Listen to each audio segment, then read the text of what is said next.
Hello, good morning, students. How are you, beta? I hope you all are safe and fine at your home. So, stay your home, save yourself and your family. So, बेटा अब मैंने आपको अभी तक करवाया था इस chapter के अंदर actions of water on metals. Now our next topic is actions of acid on metals. Metals पर क्या इफेक्ट पड़ता है, किसका? एसिड्स का. तो देखिए मैंने आपको बताया था when metals react with acid it will form salt, hydrogen gas and energy liberate करती हैं ये. ठीक है. तो when metals react with acid effervescence और bubbles of hydrogen gas are formed with the evolution of heat energy salt also formed. मतलब जब भी आपकी मेटल्स रिएक्ट करती है किसके साथ? एसिड के साथ. अब देखिए ये इसमें मेटल्स का ये क्या है, आपका एसिड है. ठीक है. तो ये आपकी मेटल्स है और HCl hydrochloric acid. When react with hydrochloric acid it will form salt. ठीक है बेटा. क्या बनाया इसने? सॉल्ट बनाया एंड हाइड्रोजन गैस रिलीज हो गई. और जो ये हाइड्रोजन गैस रिलीज करती है that in the form of effervescence. देखिए इफ्रेंसिस क्या होता है? झाग. ठीक है. And produce sound. और क्या प्रोड्यूस करती है? साउंड प्रोड्यूस करेगी और रिवोल्यूशन ऑफ हीट. और उसमें से क्या रिलीज करती है? हीट रिलीज करती है. लाइक अब जैसे metal like magnesium, aluminium, zinc, sodium and iron react readily with acid. ये जो मेटल्स होती हैं when they react with acid, जब ये मेटल्स रिएक्ट करती हैं किसके साथ? एसिड के साथ. And displace hydrogen from it. और अपने में से डिस्प्लेस करती है किसको? हाइड्रोजन को. जैसे magnesium when react with hydrochloric acid. ठीक है. जब ये हाइड्रोक्लोरिक एसिड के साथ रिएक्ट करती है तो मैग्नीशियम क्लोराइड बनाती है. क्या बनाती है? मैग्नीशियम क्लोराइड बनाती है. एंड हाइड्रोजन गैस को क्या कर देती है? ये लिबरेट कर देती है, अपने अंदर से निकाल देती है. ठीक है. इसी तरह से एल्यूमिनियम क्या बनाएगी? एल्यूमिनियम क्लोराइड बनाएगी और हाइड्रोजन गैस रिलीज कर गई. When zinc is react with sulphuric acid, जब जिंक रिएक्ट करता है आपका सल्फ्यूरिक एसिड के साथ then zinc sulphate is formed and hydrogen gas is release. तो क्या बनाया इसने? जिंक सल्फेट बनाया. सीधी सी बात है कि जब भी आपकी कोई मेटल रिएक्ट करती है किसके साथ? एसिड के साथ, then it will form salt of that metal. उस मेटल का क्या बनाएगी? सॉल्ट बनाएगी. हाइड्रोजन गैस रिलीज करेगी और हीट एनर्जी भी उसमें से रिलीज. इट मीन्स अगर हाइड्रोजन गैस रिलीज हो रही है तो बेटा हीट एनर्जी रिलीज हो ही रही है. तो अब देखिए जैसे इसने बना लिया सोडियम क्लोराइड. ठीक है. When metal react with acid it will form salt of sodium chloride and hydrogen. Iron when react with acid तो क्या बना इसने? Ferrous chloride. ठीक है. प्लस हाइड्रोजन गैस क्या किया इसने? लिबरेट किया. Metals like copper, silver, gold, platinum do not release hydrogen from dilute acid. अब देखो बेटा डाइल्यूट मीन्स क्या होता है? ठीक है. एक होता है आपका कंसनट्रेटेड एसिड, एक होता है आपका डाइल्यूट एसिड. तो कंसनट्रेटेड एसिड का मीनिंग होता है जिसके अंदर एसिड की मात्रा ज़्यादा होती है और वाटर की मात्रा कम होती है. इट मीन्स अगर मान लीजिए हमारे पास कोई भी एक एसिड है. ठीक है. ये हमारे पास क्या है? एसिड है. ये एसिड हमारे पास 80% लिया हमने. ठीक है. और इसमें 20% हमने क्या ऐड किया? वाटर ऐड कर दिया. तो इसमें किसकी मात्रा ज़्यादा है? आपके एसिड की मात्रा ज़्यादा है. तो जब एसिड की मात्रा ज़्यादा है तो इसे हम क्या कहेंगे? कंसनट्रेटेड. क्यों? क्योंकि इसमें एसिड ज़्यादा है. अगर वाटर ज़्यादा हो जाता इट मीन्स अगर 80% आपका क्या है? ये वाटर है. ठीक है. क्या है? ये वाटर है. और ये आपका क्या है? एसिड है. तो ये आपका कहलाएगा डाइल्यूट. ठीक है. ये क्या कहलाएगा? डाइल्यूट. और ये आपका क्या कहलाएगा? Concentrated. Okay, it means when the strength of acid is more as compared to water then it is called concentrated. If the strength of water is more as compared to acid then it is called dilute. Dilute मतलब होता है पतला. ठीक है. तो हम किसी भी चीज़ में जब वाटर ऐड करते हैं तो वो क्या होता है? डाइल्यूट तो हो ही जाता है. और डाइल्यूट मतलब क्या होता है? पानी. अब हमने ज़्यादा पानी ऐड किया तो वो किस में कन्वर्ट हो गया? डाइल्यूट फॉर्म में आ गया. ठीक है. तो इसने यही कहा metals like copper, silver, gold, platinum do not release hydrogen from dilute acid. मतलब डाइल्यूट इनकी ये डाइल्यूट एसिड के साथ रिएक्ट नहीं करती. They can react with concentrated acid. ठीक है. ये कैसे एसिड के साथ रिएक्ट कर सकती हैं? कंसनट्रेटेड एसिड के साथ ही रिएक्ट कर सकती हैं.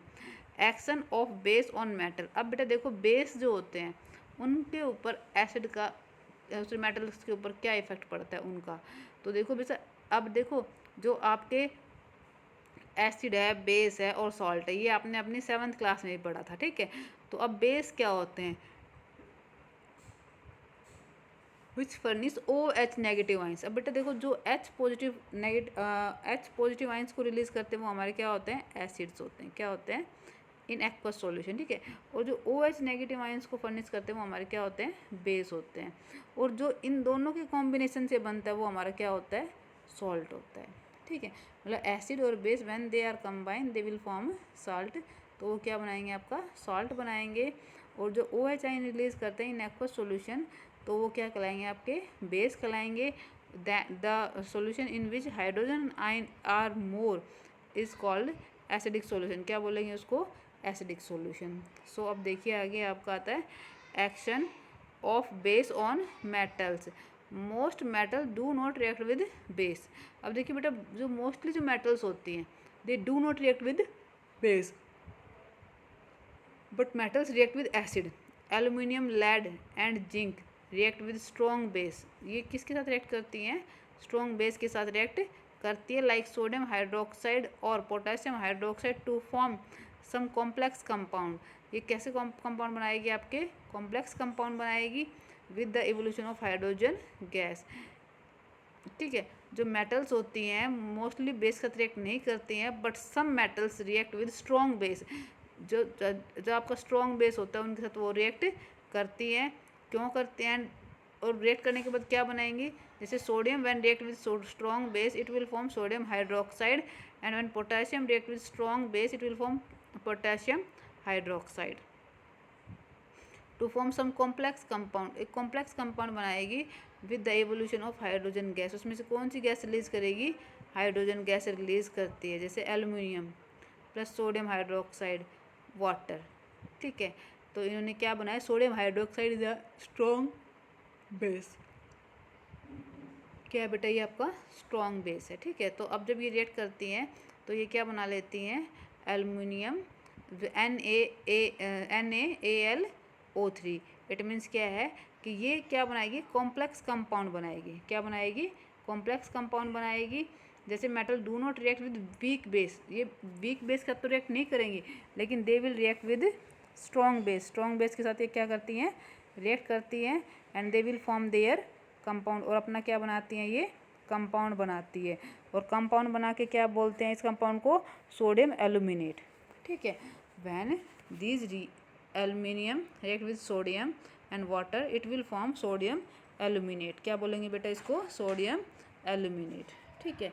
और हाइड्रोजन गैस क्या कर जाती है, रिलीज कर जाती है, इसको क्या बोलेंगे, सोडियम एल्यूमिनेट। और इसी तरह से when it react with potassium hydroxide, जब ये पोटेशियम हाइड्रोक्साइड के साथ रिएक्ट करती है, ठीक है, तो क्या बनाएगी, पोटेशियम जिंकेट। क्या बनाएगी, पोटेशियम जिंकेट। अब देखिए, और हाइड्रोजन गैस क्या करती है, ये रिलीज करती है। तो इसने कहा है metals react with strong base, ठीक है, वीक बेस के साथ ये रिएक्ट नहीं करती है। When metals react with strong base then it will form sodium aluminate, and when it is react with potassium hydroxide, zinc react with potassium hydroxide it will form potassium zincate. Metal do not react with weak base, metals weak base के साथ react नहीं करती, like aluminium hydroxide, ठीक है, aluminium hydroxide के साथ react नहीं करेंगी। अब नेक्स्ट आता है आपका बेटा डिस्प्लेसमेंट रिएक्शन, ठीक है। देखिए ये जो साइड में आपके कंपाउंड्स के नेम दिए गए हैं ना, ये आप अपनी नोटबुक में नोट डाउन कर लेंगे, और इनके जो नेम हैं इनको भी लर्न करेंगे, ओके। डिस्प्लेसमेंट रिएक्शन देखिए क्या होती है। Before we discuss displacement reaction let us first understand the reactivity series of metal. मैंने आपको बताया था इस रिएक्टिविटी सीरीज को आप अपनी नोटबुक में नोट कर लें, और इस रिएक्टिविटी सीरीज को हमें क्या करना है, लर्न करना है, ठीक है। In this reactivity series the most reactive metal is displaced at the top, placed at the top, whereas the least reactive metal placed at the bottom as shown in table. मैंने बताया था इससे last वाले video में आपको कि जो आपके पोटाशियम है और सोडियम है, these are most reactive metals. ये कैसी मेटल्स हैं, आपकी मोस्ट रिएक्टिव मेटल्स हैं, इसीलिए इनको कहाँ रखा गया है, टॉप पे रखा गया है। और जो आपकी गोल्ड है और प्लेटिनम है, these are your less reactive metals, इसीलिए इनको सबसे नीचे रखा गया है। तो आपको बताया गया इसमें कि जो मोस्ट रिएक्टिव मेटल्स है उनको ऊपर रखा गया, जो लीस्ट रिएक्टिव मेटल है वो सब उसको सबसे नीचे रखा गया। अब बेटा आपका आता है डिस्प्लेसमेंट रिएक्शन क्या होती है। A more reactive metal can displace a less reactive metals form its salt solution, this reaction termed as displacement reaction. अब देखिए सीधी सी बात है, कोई भी डिस्प्लेसमेंट रिएक्शन है, ठीक है, कैसे होगा। अब इसको समझने के लिए हमें एक काम करना होगा। देखिए ये एक हेल्दी सा पर्सन है, ठीक है, और एक ये वीक पर्सन है, ठीक है। इट मीन्स ये आपकी मोस्ट रिएक्टिव मेटल है, ठीक है, रिएक्टिव मेटल, और ये देखिए आपकी ये लीस्ट रिएक्टिव मेटल है, ठीक है। अब देखिए ये आपकी क्लास के दो बॉयज़ हैं, ठीक है, ये आपका लेट आता है क्लास में, ये आपका पहले आता है क्लास के अंदर, ठीक है। अब ये कहेगा, ये पहले आता है तो ये फर्स्ट बेंच पर आकर बैठ जाता है, तो ये कहेगा कि यहाँ से हट, मैं यहाँ बैठूँगा, है ना। तो अब ये क्या करेगा, ये बेचारा चुपचाप से उठेगा यहाँ से और पीछे जाकर बैठ जाएगा, है ना। क्यों, क्योंकि इसको पता है कि अगर ये नहीं गया तो ये इसकी पिटाई करेगा। तो ये क्या है, मोर पावरफुल है, तो ये इसकी जगह लेकर बैठ जाता है। इन द सेम वे, इसी तरीके से जो आपकी मोस्ट रिएक्टिव मेटल है वो क्या ले लेती है, लेस्ट रिएक्टिव मेटल की जगह ले लेती है और उसको अलग कर देती है कंपाउंड से और अपना एक नया सॉल्ट बना लेती है। तो this type of reaction is called displacement reaction. इस टाइप की जो रिएक्शंस होंगे उसको क्या बोलेंगे बेटा, डिस्प्लेसमेंट रिएक्शन बोलेंगे। अब देखिए अब इसने यही कहा है। अब डिस्प्लेसमेंट रिएक्शन क्या होती है, देखिए ए मोर रिएक्टिव मेटल, जैसे मैंने आपको बताया एक हेल्दी लड़का होगा वो हटा देगा किसको, वीक बच्चे को, कहाँ से, उसकी जगह से, और वहाँ जाकर खुद उसकी जगह पर बैठ जाता है, ठीक है। तो उसी को क्या कहा गया है, डिस्प्लेसमेंट रिएक्शन। अब देखिए जैसे some displacement reaction are shown below, जैसे आयरन, ठीक है, iron react with copper sulphate. जब आयरन ने रिएक्ट किया कॉपर सल्फेट के साथ, तो जो कॉपर सल्फेट है उसका कलर कैसा होता है, ब्लू इन कलर, ठीक है। कॉपर सल्फेट का कलर कैसा होता है बेटा, ब्लू इन कलर। तो when iron nail is dipped in it, जब इसमें हम आयरन नेल को डिप करते हैं तो ये किस कलर में चेंज हो जाती है, लाइट ग्रीन कलर में कन्वर्ट हो जाती है और क्या बना लेती है, फेरस सल्फेट, ठीक है, क्या बना लेती है, फेरस सल्फेट बना लेती है एंड कॉपर को अलग से डाल देती है। अब देखिए इसी तरह से मैंने बताया ये पावरफुल लड़का है, ठीक है, वो हेल्दी जो लड़का बताया था। अब ये क्या करेगा, इसको कहेगा यहाँ मैं बैठूँगा, तो अब ये इसको यहाँ से हटा देगा, तो ये क्या करेगा, ठीक है, तो ये कॉपर है वो यहाँ से हट जाएगा और आयरन इसकी जगह पर आकर बैठ जाएगा। तो जो कॉपर था वो अलग से निकल गया, तो इसने क्या बना लिया, फेरस सल्फेट, ठीक है, क्या बना लिया, फेरस सल्फेट बना लिया। और ये कैसे चला गया, कॉपर को इसने अलग कर दिया, कॉपर सबसे लास्ट में जाके बैठ जाता है। अब देखिए इस रिएक्टिविटी सीरीज में देखिए आयरन कहाँ है, इधर है, और कॉपर कहाँ है, यहाँ नीचे है। तो मतलब जो मोर रिएक्टिव मेटल्स होंगे वो ऊपर आएंगी, टॉप में आएंगी, और जैसे जैसे लेस रिएक्टिव मेटल्स है वो नीचे जाएंगी। तो आयरन हमारा मोर रिएक्टिव है as compare to copper, copper के कंपेरिजन में, इसलिए आयरन ने डिस्प्लेस किया किसको, कॉपर को। Next is magnesium when react with copper sulphate. जब मैग्नीशियम रिएक्ट करता है किसके, कॉपर सल्फेट के साथ, तो ये क्या बनाता है, मैग्नीशियम सल्फेट प्लस कॉपर। तो इसने क्या बनाया, मैग्नीशियम सल्फेट प्लस कॉपर बना लिया। अब देखिए मैग्नीशियम कहाँ है, टॉप पर है, ठीक है, ऊपर है, किसकी कंपैरिजन में, कॉपर के कंपैरिजन में। तो मैग्नीशियम मोर रिएक्टिव है, तो मैग्नीशियम ने क्या किया, कॉपर को यहाँ से डिस्प्लेस कर दिया और ये कॉपर को यहाँ से डिस्प्लेस कर यहाँ आकर खुद बैठ गया। तो इसने क्या बनाया, मैग्नीशियम सल्फेट और कॉपर को साइड में कर दिया। इन the same way when zinc react with copper sulphate, जब जिंक ने रिएक्ट किया कॉपर सल्फेट के साथ, तो इसने क्या बनाया, जिंक ने यहाँ से इसको हटा दिया, कॉपर को अलग कर दिया और यहाँ आकर खुद से बैठ गई और यहाँ पे एक नया साल्ट बना दिया। तो कौन सा साल्ट बन गया आपका, जिंक सल्फेट बन गया, कॉपर को अलग कर दिया। A less reactive metal on the other hand can not displace more reactive metal. कोई भी लेस रिएक्टिव मेटल चाहे वो पहले हो या बाद में हो, वो उसको डिस्प्लेस, अपनी एक मोर रिएक्टिव मेटल को डिस्प्लेस नहीं कर सकती है, more reactive element from its salt solution, उसके साल्ट सॉल्यूशन में से उसको डिस्प्लेस नहीं कर सकेगी। As shown below, as a result there is no reaction between the iron and zinc sulphate. देखिए अब जो आयरन है और जिंक है इनके बीच में कोई भी रिएक्शन नहीं हो सकती। क्यों नहीं हो सकती? Because iron is less reactive as compare to zinc. तो आयरन जिंक को डिस्प्लेस नहीं कर सकता। Result, there is no reaction between the iron and zinc sulphate, copper and magnesium sulphate. जैसे when iron react with zinc sulphate, no reaction, क्योंकि हमारा zinc है वो कहाँ है? ऊपर है। किसके कंपैरिजन में? आयरन के कंपैरिजन में। ठीक है, तो इसलिए there is no reaction. A less reactive element can not displace the more reactive element. In the same way copper plus magnesium sulphate. ठीक है, तो अब ये जब रिएक्ट करता है तो देखिए बेटा magnesium is more reactive as compare to copper, है ना। देखिए यहाँ मैग्नीशियम यहाँ है और कॉपर यहाँ है। तो मैग्नीशियम मैंने आपको बताया जो जितना ऊपर टॉप पे होगा वो उतना ही ज़्यादा रिएक्टिव होता है। तो magnesium is more reactive as compare to copper, तो ये इसके कंपैरिजन में ज़्यादा रिएक्टिव है। तो there will be no reaction, कोई रिएक्शन नहीं होगी। When zinc react with calcium sulphate, जब जिंक रिएक्ट करता है किसके साथ? कैल्शियम सल्फेट के साथ, तो भी कोई भी रिएक्शन नहीं होगी because zinc is more reactive than the copper. Copper के कंपैरिजन में वो ज़्यादा रिएक्टिव है। नेक्स्ट है आपका एक्सपेरिमेंट। ठीक है, अब एक्टिविटी 4.3 है बेटा। देखिए, to observe displacement reaction. Observe कीजिए किसको? डिस्प्लेसमेंट रिएक्शन को। अभी मैंने आपको पीछे बताया डिस्प्लेसमेंट रिएक्शन क्या होती हैं। तो देखिए procedure, take 5 beakers with about 50 cc of water in each and table them as 1, first, second, third, fourth and fifth. अब इसने कहा है कि कोई भी 5 बीकर ले लीजिए और उसके अंदर आप क्या कीजिए 50-50 ml water add, 50-50 cc water add कीजिए। अब देखिए, now dissolve 2 gram of substance given below in beakers as shown in the figure given below. अब ये इन 5 बीकर में आप ऐड करेंगे क्या? सॉल्यूशन ऐड करेंगे 2 ग्राम जो भी आपको दिया गया है। Stir the content of each beaker and record your observation. अब इनको डालने के बाद इसको क्या कीजिए? हिलाइए। ठीक है, और आप क्या ऑब्जर्व करेंगे? Beaker first iron nail filling copper sulphate. इसमें हमने क्या डाला? बीकर फर्स्ट में आयरन नेल के अंदर हमने क्या डाल दिया? कॉपर सल्फेट है। ये सॉल्यूशन आपका किस कलर का? ब्लू कलर का है। मैंने पीछे बताया था आपको जो कॉपर सल्फेट सॉल्यूशन होता है वो किस कलर का होता है बेटा? ब्लू कलर का होता है। तो इस ब्लू कलर के सॉल्यूशन के अंदर हमने आयरन नेल को डिप किया। ठीक है, तो आयरन नेल को जब डिप किया तो क्या हुआ? देखिए, beaker second iron nail and filling zinc sulphate. पहले में हमने कॉपर सल्फेट लिया, सेकंड में हमने जिंक सल्फेट लिया और आयरन नेल ऐड कर दी। थर्ड में कॉपर टर्निंग आयरन सल्फेट। अब देखिए जो थर्ड है इसके अंदर क्या हो गया? कॉपर टर्निंग, कॉपर है जो टर्न करेगा किसको? Iron sulphate.